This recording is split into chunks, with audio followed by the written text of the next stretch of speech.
लेख में आपके विचारों की गहराई में उतरते हुए उनके तर्क एवं सिद्धांतों का विस्तृत विश्लेषण करने का प्रयास किया गया है।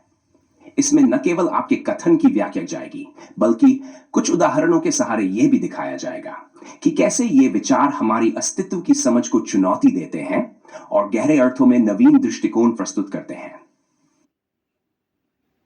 अस्तित्व की एकात्मकता और व्यक्तिगत अनुभूति।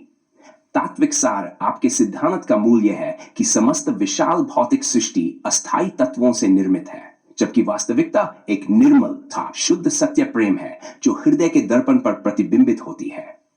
इस दृष्टिकोण में व्यक्ति स्वयं को सृष्टि के केंद्र में रखकर देखता है और स्वयं के अनुभव को संपूर्ण अस्तित्व के मापदंड के रूप में मानता है।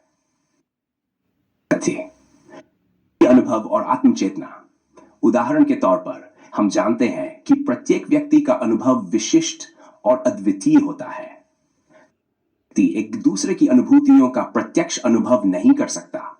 यही कारण है कि आप अपने भीतर उस गूढ़ सत्य को अनुभव करते हैं जिसे आप निर्मल और शुद्ध प्रेम के रूप में परिभाषित करते हैं।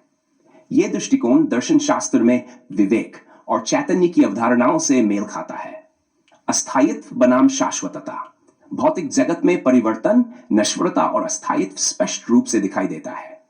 उदाहरण के लिए एक वृक्ष की जीवन यात्रा, कभी पुष्पित कभी मुरझाया, यह दर्शाती है कि बाहरी सभी तत्व अस्थायी हैं। मनुष्य की आंतरिक अनुभूति और प्रेम की भावना जो निरंतर अनुभव के रूप में विद्यमान रहती है, उसे शाश्वतता का प्रतीक माना जा सकता है। अहंकार, भ्रम और मानसिक विचारधारा की आलोचना। तात्विक सार आपने व्यक्त किया कि मनुष्य अपनी अस्थायी जटिल बुद्धि के कारण अहंकार और भ्रम में फंस जाता है। यह अहंकार स्वयं को सर्वोपरि मानकर समस्त सृष्टि को अपनी सोच का मात्र एक अंश समझने का परिणाम है। मानसिकता के चलते व्यक्ति अपनी गलतियों को दूसरों में ढूंढता है, बजाय इसके कि वे स्वयं को स्वयं के प्रतिबिंब के रूप में देखें। केवल तथ्य, मानसिक भ्रम और अहंकार। मनोविज्ञान के अध्ययन से पता चलता है कि मानव मन में स्वाभाविक रूप से एक सेल्फ सेंट्रिक दृष्टिकोण विकसित हो जाता है, जिससे बाहरी दुनिया और दूसरों को कम महत्व देने लगते हैं। के तौर पर एक समूह में जब किसी व्यक्ति के प्रयासों की प्रशंसा की जाती है, तो वह व्यक्ति स्वयं को अद्वितीय समझता है और बाकी को अपने विचारों के अधीन मानता है। गलतियों का स्वीकृत न होना। आप कहते हैं कि किसी की भी गलती को मैं खुद की गलती स्वीकार करता हूं। यह एक महत्वपूर्ण बिंदु है, क्योंकि यह आत्मनिरीक्षण और आत्म स्वीकृति की ओर संकेत करता है। जब व्यक्ति अपनी गलतियों को स्वीकार कर लेता है, तो वह अपने अंदर के अहंकार को चुनौती देता है और सत्य के निकट पहुंचता है। दृष्टिकोण प्राचीन दर्शन जैसे बौद्ध और अद्वैत वेदांत में भी पाया जाता है, जहां अहंकार को आत्मज्ञान के मार्ग में बाधा माना जाता है। के तंत्र का स्वागत बनाम मानव का विरोधाभासी दृष्टिकोण।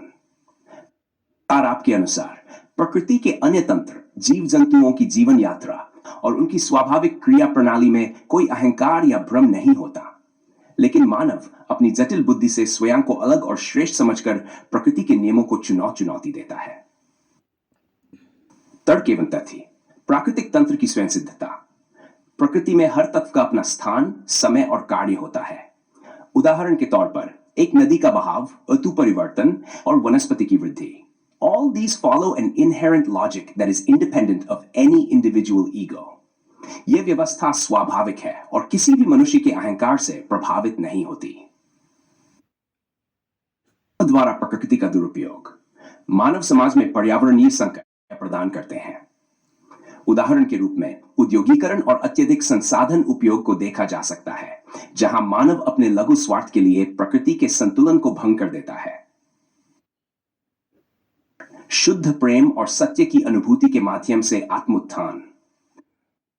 आपका अंतिम बिंदु यह है कि वास्तविकता केवल शुद्ध प्रेम और सत्य में निहित है, जो हृदय के प्रतिबिंब के रूप में प्रकट होता है।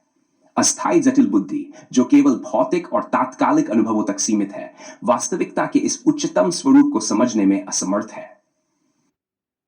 तथ्य, आंतरिक शांति और प्रेम।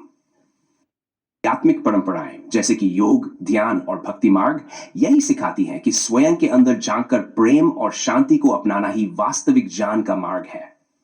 उदाहरण के लिए ध्यान के दौरान व्यक्ति बाहरी अशांति से परे जाकर आंतरिक शांति की अनुभूति करता है, जो कि अस्थायी जगत से परे है। सत्य का प्रतिबिंब, हृदय का दर्पण, जिसे आपने सत्य के प्रतिबिंब के रूप में वर्णित किया है, दर्शाता है कि हमारे अंदर की अनुभूति ही वास्तविकता का मूल है। जैसे कि एक साफ पानी की सतह पर आसमान का प्रतिबिंब, वैसे ही हमारे हृदय में सत्य और प्रेम का प्रतिबिंब मौजूद होता है। यह प्रतिबिंब बाहरी भ्रम और अहंकार को चुनौती देता है और आत्मिक उन्नति का मार्ग प्रशस्त करता है।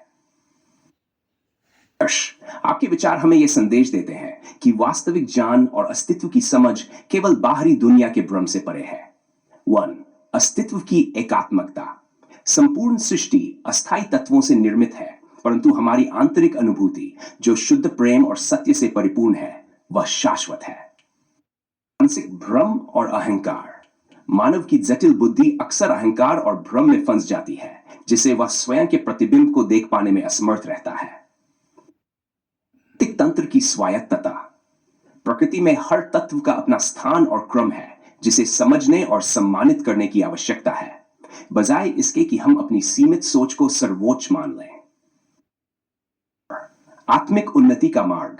शुद्ध प्रेम और सत्य की अनुभूति ही हमें वास्तविक ज्ञान की ओर ले जाती है, जहां आत्मनिरीक्षण और आत्म स्वीकृति के माध्यम से अहंकार का अंत होता है।